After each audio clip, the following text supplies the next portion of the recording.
did it better.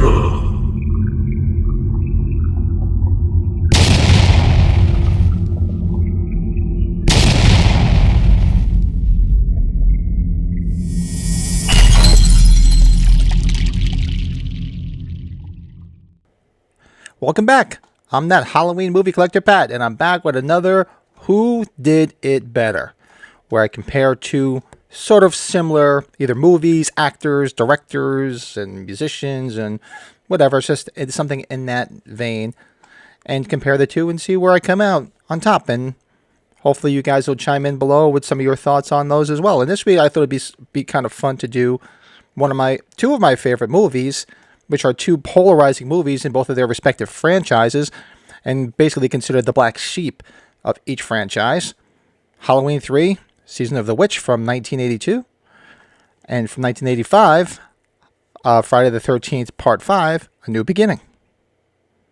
Well, over the years, both of these have come to garner a pretty decent following for both many years after their release and their initial criticism, which I'll get to as far as how they were received. They weren't received too well at the time, but if you look at what the budgets were and what the final outcome at the box office was, they weren't really considered failures. They did make their money back in spades. But let's take a look at this. So, two different premises. So, the premise, Halloween 3. What is Halloween 3 about? It's an evil warlock who is looking to kill children as a trick, so to speak, or joke, as part of a cleanse for the Festival of Samhain. And on the other hand, you look at Friday the 13th, Part 5. It's the Pinehurst it's a Pinehurst halfway house for, troubled teens/adults, where Tommy Jarvis is sent once he's a little bit older, after the events of Friday the 13th, Part 4, and all the events that happen there, including a ambulance paramedic whose son is actually, unbeknownst to everybody, there because he's mentally challenged, and he inadvertently gets killed by one of the people living there. And he enacts revenge, and he essentially takes on the character of Jason. He's not with the real Jason. He's just playing that specific character to fool everybody. And from what I understand, this was going to be a part of an ongoing thing, sort of a precursor to Scream, where Scream has a different killer in each movie. They're going to have a different type of Jason in each movie, almost like an anthology type thing. But maybe they sobered up when they saw how it didn't work for Halloween 3, which is what we're comparing here. But that's basically the setting of the two. I kind of, as far as what you like better, it's a toss-up. I'm, of course, might be a little bit more partial to Halloween 3 because of the Halloween franchise, but Part 5 is one of my favorites in the franchise. I love it for specific reasons, and we'll go through those. But Halloween 3, the setting in Santa Mira, California, the Silver Shamrock Mask Company, the whole thing where Harry Grimbridge, who is the father of Ellie Grimbridge, in the beginning he's being chased by these assassins from Conal Cochran, who is the evil warlock's factory, his company, Silver Shamrock Novelties, because he's obviously found out the plan of what's going on with these Halloween masks. They all have these little chips on the back of them that when a specific image is on, it basically just melts your head, turns your head, and it turns into bugs and snakes or whatever. And that's how he's planning on killing all these children on Halloween night during the big giveaway. And it starts that way, and then Dr. Dan Chalice, one of my favorites, Tom Atkins, is the doctor at the hospital, and he's all of a sudden becomes Columbo and wants to help solve this mystery with the daughter of Harry Grimbridge to find out what happened to her father and why somebody just walked into the hospital and killed him for whatever reason. And then the whole adventure starts where they go to Santa Mira and they find everything out, and we'll go through that as it goes forward.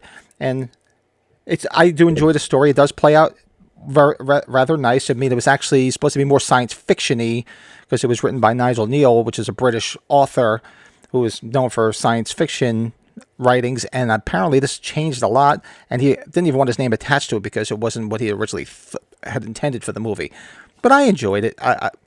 It's a fun premise. You can argue back and forth, should it have a Halloween in front of it, like I have on my shirt. It shouldn't, but I still like it. It's still a good horror movie all around. Now, Friday the 13th, Part 5, basically, like I said, it starts out at the halfway house where Tommy Jarvis is now. And there is a guy there, Vic, who's little obviously there for a reason, and he gets get agitated by Joey, the one boy who is the paramedic's son, and he loses his shit and hacks him up into pieces with an axe.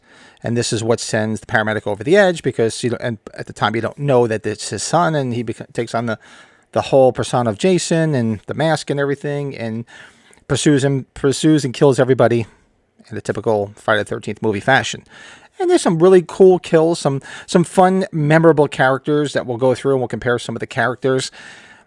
And there's some Halloween crossover, because the Jason is played by Tom Morga, who played Michael Myers in Halloween 4 briefly for certain scenes before he was replaced by George Wilbur. So there's a little bit of crossover there in that vein. And he did a great job. I thought he was a good, effective Jason in this movie. I also liked him in Halloween 4. I don't know why they replaced him. But that's neither here. Well, I do know, but that's a story for another video on Halloween 4. So as far as the setting, I'd probably give the setting to Halloween 3, because it's a more of, to me, it's a little bit more of an interesting premise, a little bit more clever. Whereas Friday the 13th Part 5, albeit this is basically a typical revenge slasher, just that premise unto itself. Not to dismiss it, because I do love it, but as far as what premise is a little bit more fresh and interesting, I'd have to give it to Halloween 3.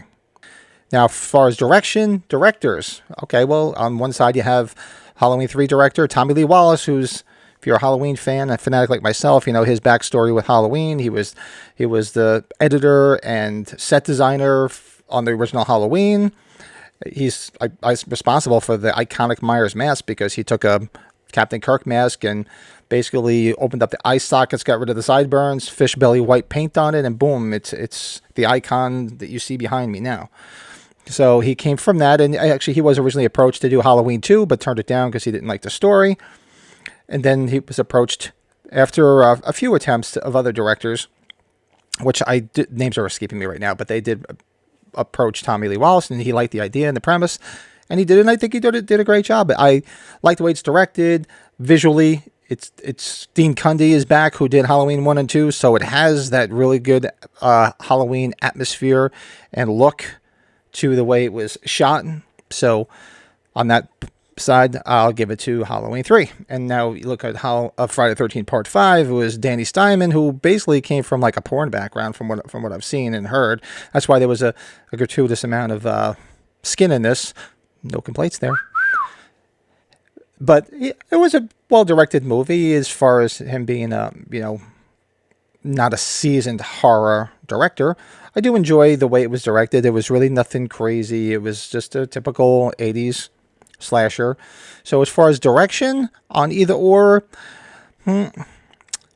I honestly, as far as the way it looks and shot visually, I'd give it a tie, because I don't like one neither here nor there better as far as the direction is concerned. Okay, as far as casting, you probably know where I'm going to go with this, because, right at the top is Dr. Jan Chalice is the star, and it's Tom Atkins, and I love me my Tom Atkins. And the other characters are good there. You have Ellie Grimbridge as the daughter, Harry Grimbridge. You have the Kupfer family, which is sort of like the comedy relief, where they're like the salesman and the wife of the salesman and the young kid, who unfortunately happened to be Conal Cochran's test family for what happens, and Tom Atkins gets to view it as it happens. There's them. There's the Mr. Rafferty at the hotel, who is the kind Irish hotel owner, who you think is a nice guy, but actually he's talking to Conal Cochran, and he's behind it all. The place is bugged, and so the whole place is under surveillance. The whole town of Santa Mira. You have obviously the late Dan O'Hurley as Conal Cochran, who played the part perfectly. He played it very well. It was a very sinister, evil look about him. You have the forensics woman Teddy, who for some reason spent days looking over the same box of charred remains and couldn't figure out that it wasn't a human. But the characters, you come to grow and like the characters in the film. I did. It's also, you get a great cameo from Dick Warlock as one of the assassins in the movie, who was Michael Myers in Halloween 2. Go back and watch my Who Did It Better, the first episode, where I compare Nick Castle from Halloween and Dick Warlock from Halloween 2, who was the better Myers in your opinion. So that was pretty fun. So the casting on Halloween 3 it's fun. They're all very memorable characters. Marge Gutman, the other sales lady who was staying at the hotel, who actually was Garn Stevens, who at the time was actually Tom Atkins' wife, now his ex-wife. So that's always odd how she's in the room next door. If you're thinking in real life this is his wife, and he's banging Ellie Grimbridge in the next room over, who's probably 20 years his younger. Gotta love Tom Atkins. Okay, so let's look at Friday the 13th. Part 5.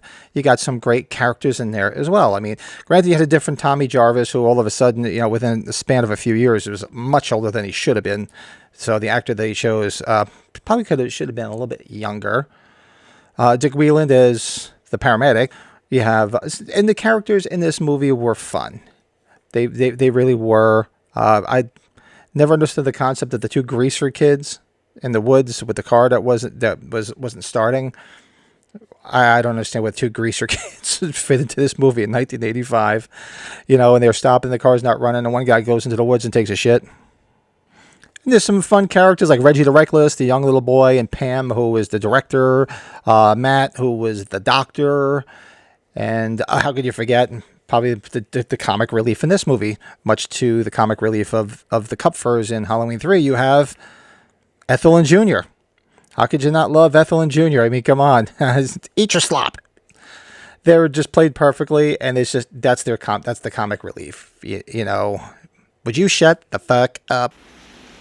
Would you shut the fuck up? I mean, come on. Just great comic relief.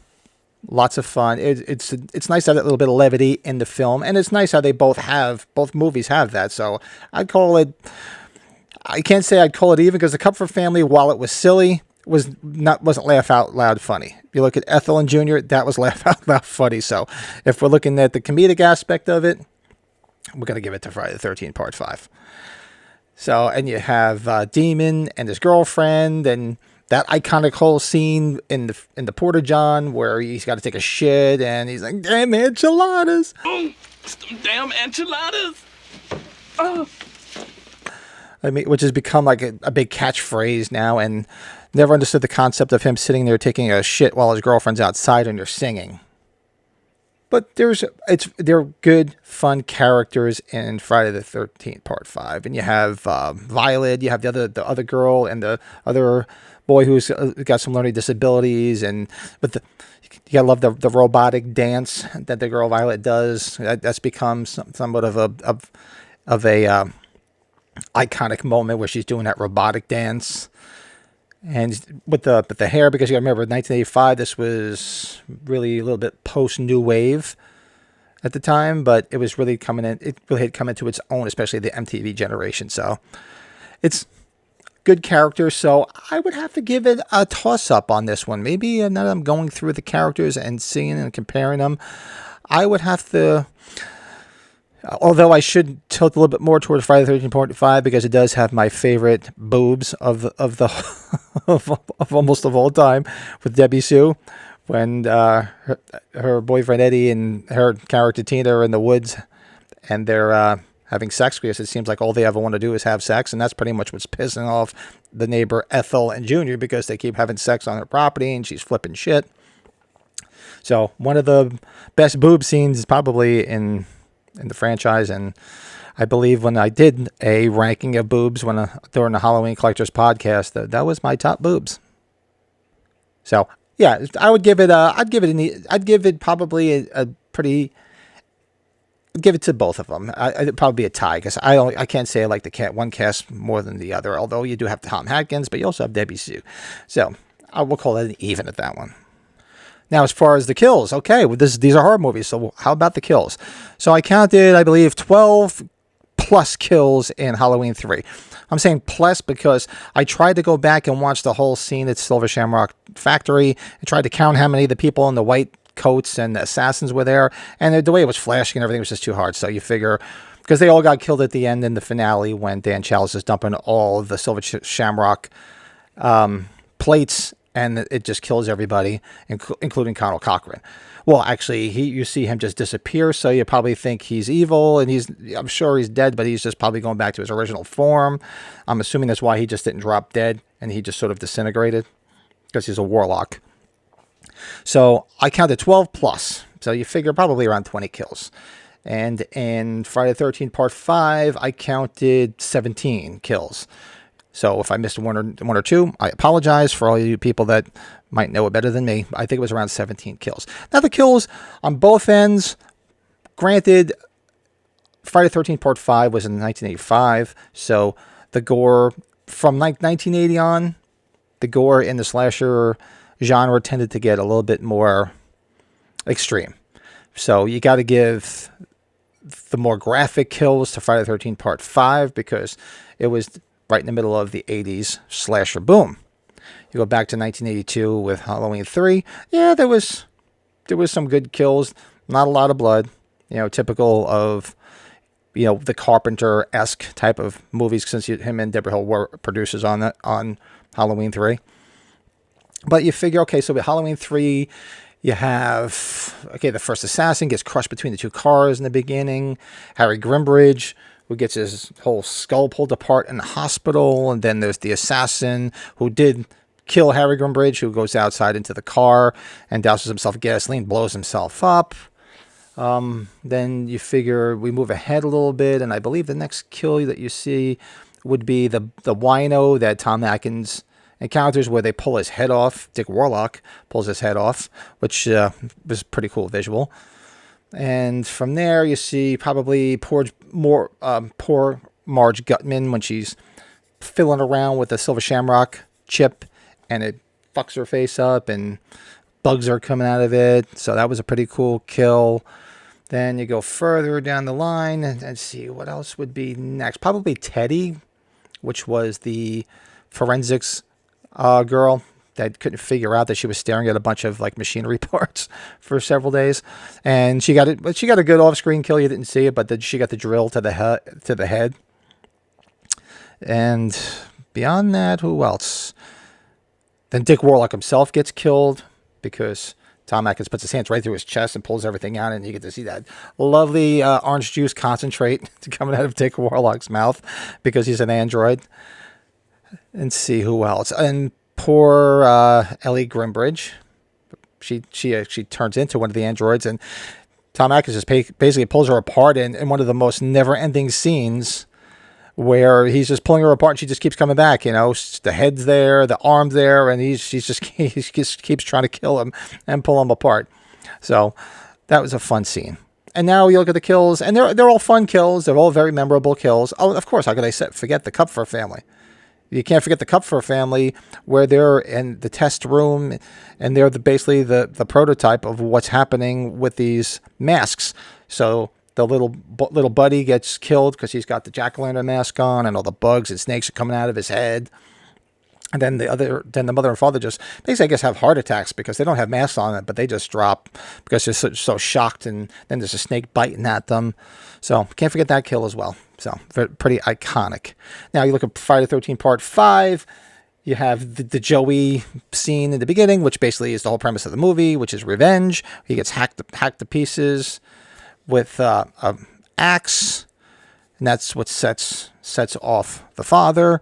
So you look at that, and what other cool kills were in there? The two greasers were uneventful. I don't think they were, with the flare and all that stuff. It's very uneventful kills there. Then you have, let's see. Well, probably one of the better kills is when he killed, my beloved Debbie Sue when she's laying there naked in the woods. She gets the clippers right across the eyes, that was a pretty cool kill. And then her boyfriend Vinny Eddie on the other hand, he gets that leather strap around the head, which is one of those movie faux pas because as he's twisting it, you can actually see him when it flashes back. He's actually loosening it. But, you have to forgive little things like that. That's the kind of shit that obsessed horror people like you guys and myself will notice. So that was a cool kill. And then, let's see, Junior gets it good when he gets beheaded. He's on his bicycle. He's all pissed off because Tommy Jarvis kicked his ass. Ethel gets it good when she's making her stew, and then her head goes right into the stew. Let's see, what other kills were in there that were good? The robot girl, she just gets stabbed. There's really nothing eventful to that. The other girl who gets killed when she's laying down in bed, topless, just laying there in her underwear, as well as the other mentally challenged kid gets killed. The great kill in the Porta-John with Demon. I mean, you see the off-screen kill of his girlfriend. You don't really see it but he's laying there on the shitter, and he gets the spike right through the back in there, so he gets good. And then you don't see it's off-screen, but the grandfather is killed. The doctor Matthew is killed, and then it was. I guess it was a cool way to see Jason go out, or so-called Jason, when he's Reggie the Reckless and Pam are up in the barn, and he falls and it gets impaled, sort of. It's almost sort of in same way in Halloween 6 that Jamie Lloyd did, but it was a different machine. But it was just for some reason it just gave me a flashback of that. So, and then his mask comes off, and then you see it's not the real Jason. So the kills, it all depends on your preference. If you like them a little bit more graphic, a little bit more gory, you're going to go on Friday the 13th Part 5. If you like them a little bit less graphic, I mean, they were still graphic, but not as bad in Halloween 3. I'm probably, I don't know. I'd probably have to give the kills to Friday 5. I think they had a little bit more interesting kills in Friday 5, so I'll give it to Friday 5 on that one. Now, as far as the reception, who did it better on this? Well, you could say they were both at fault for this one, because Halloween 3, I saw it in the theater when it came out back in '82. So it was, coming off of Halloween 2 the year before. I was like, I was a fanatic. I was like, oh, wow, another Halloween movie. It really wasn't described or laid out. Granted, there was no social media back in '82, so it was maybe my age at '82. I was 10 years old. Maybe I would have seen it more, but it wasn't just me. It was the majority of people that went to see the movie that had no idea that this was not about Michael Myers. No idea that they were going in the anthology route, because there was no way to really understand that. So, I mean, yeah, you could have. At the time, I don't believe I was reading Fangoria, because I know Fangoria did do an article on it at the time. But I don't think probably didn't start reading Fangoria until maybe a year or two later. So maybe it would have dawned on me, because I went like every unsuspecting person that was young at the time to see Halloween 3. And good half hour in, I'm like, me and friends are like, what the hell's Michael Myers? Well, but I enjoyed the story, albeit I was disappointed, but I didn't think it was a bad movie, so I never really gave it the hate that a lot of people gave it. So, yeah, it was deceptive, and it really should have said, hey, we're going in this route a little bit more. Even in the advertisements for the TVs, and I mean, granted, if you look at it now, objectively, you probably could have figured it out, but usually it's a little deceptive because they don't want to give away everything. But yeah, okay. But they should have done it better, and they really shouldn't have called it Halloween 3, so that was their mistake right there. Now you take Friday the 13th Part 5. It says a new beginning. All right, well, it sort of is telling you what's happening, because Part 4 was supposedly the final chapter, and Tommy Jarvis did hack the shit out of Jason with a machete, so you're assuming, how is he going to come back? In the same way you could figure out, well, how the hell did Michael Myers come back from that goddamn firewalk? So you could have questioned that, but there is movie magic, and these people, obviously this is not reality, so anybody can come back, as we've seen in both of these franchises over and over again. So instead of a new beginning, you figured, okay, they're going to resurrect him somehow, some way. And you sort of thought that they did, because it was like a whodunit, sort of in the vein of, a precursor to the Scream, because you didn't know that it was the paramedic. I mean, of course, you can have those people that say, oh, I figured it out right away. Well, good for you. 1985, I was, 13 years old. I didn't figure it out right away when I saw it. I just assumed there was Jason come back, and he was just killing a bunch of people, just like he always does. And then at the end, you see that it's the paramedic Roy. Okay, he's avenging his son's death. You find out this whole backstory as the sheriff is telling Pam at the hospital when she's there, because Tommy Jarvis is in the hospital. And we'll get to the ending later. So the reception on both sides was pretty shitty, because it wasn't laid out that way. Now, each movie, as far as what they made and how they did, okay, well, Halloween 3 was what I believe $2.5 million budget, made 14 or 15 million dollars, initially. And you can't sit there and say that that's a failure because, that's 7 times its budget. So they made their money. But, it just pissed a lot of people off. And over the years, granted it's taken 40 years for it to really take on a life of its own, it's become quite the cult classic. You see there's Facebook groups dedicated to it. I have a lot of the stuff in my collection. Right here you can see I have the masks and I have a whole section over here, which is the Halloween 3 stuff, because I do enjoy it. I like the premise. I like the masks. I like the story behind it. Albeit I love my Myers. It's ride or die with Myers. I get it. But I do like that story. So in that respect, it did do well at the box office. Okay, now you look at Friday the 13th Part 5, 1985. Same situation. Look, another Friday the 13th movie. Let's go see what happened, because apparently he got hacked as shit in the last movie, so let's see what they do. And while you're watching it, then at the end you realize it's not Jason at all. It's somebody it's an imposter playing Jason. Halloween Kills. Now we're not going to go down that rabbit hole. Just kidding. But it's... I believe the budget was 2.2. It was a lower budget, but it made more than Halloween 3.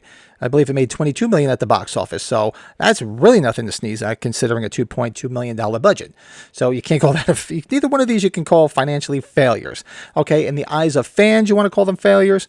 Then so be it. Because there's just as many detractors and haters for Friday 5 as there is for Halloween 3.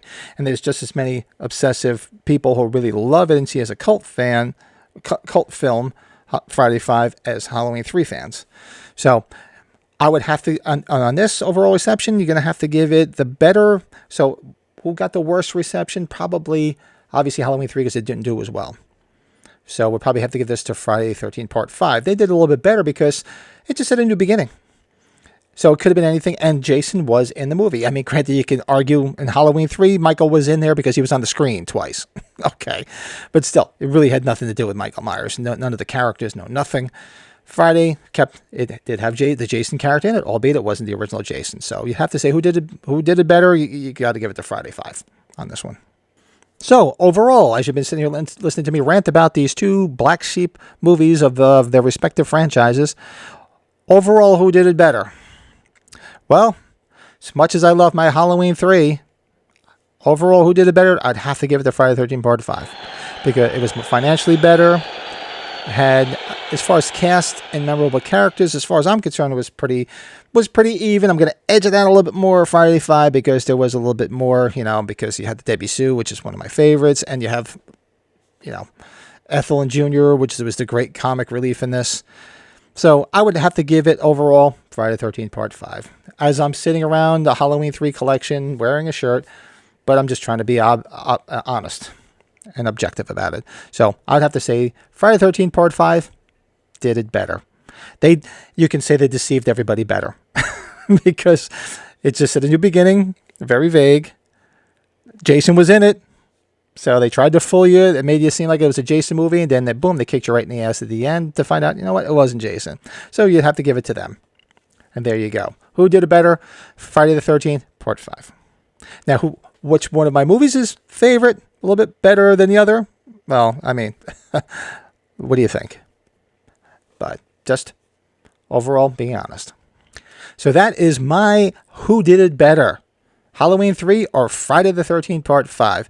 Thanks for sitting through this while I ranted about both movies. Hopefully you're a fan of both movies, or maybe you detest both movies and you popped in just to see how I'm comparing them. That's cool too.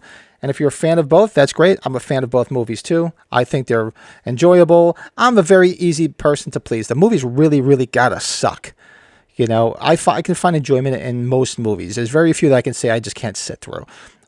That's why I can never be a movie critic, because I can't be that objective. I like to watch movies. Movies are entertainment, and I enjoy them. And there's very few movies, and maybe one day I'll put a list of the ones that I just cannot tolerate and cannot sit through.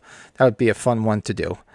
But I like them both. Hopefully you enjoyed this. You enjoyed comparing the two. Take a little trip down memory lane. Maybe there were certain things you didn't think about of each movie as you watch this, and that was the whole point of this exercise, and I hope you enjoyed it, and I plan on doing some more. And if you have any ideas about any Who Did It Betters and like to see something compared, by all means, let me know.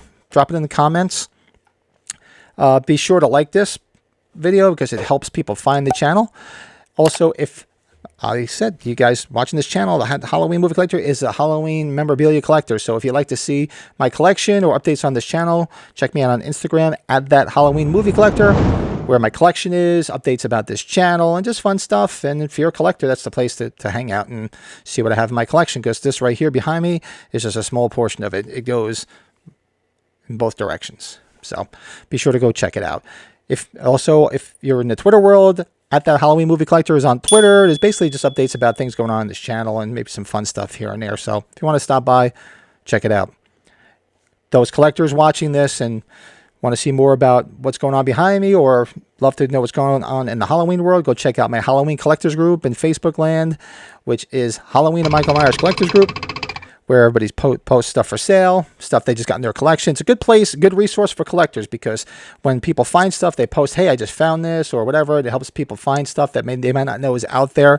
And people buy, selling, trading in there. Is a good group of people. So be sure to go check it out. And also, as of this recording on the 19th, we'll be launching our new podcast, That Horror Movie Podcast. So that'll be on Sunday nights at 8 p.m. Eastern. Live, so come join us in the chat. We'll have different topics on horror movies, not just horror movies as well. We'll be doing music, TV, you name it. It's just three guys hanging out, having a couple of drinks, and probably getting in some trouble. So be sure to stop by. Should be a lot of fun. So that's all the places you can find me. Once again, thanks for sitting through another Who Did It Better. I'll be working on some more. I have a couple ideas for some more Who Did It Betters.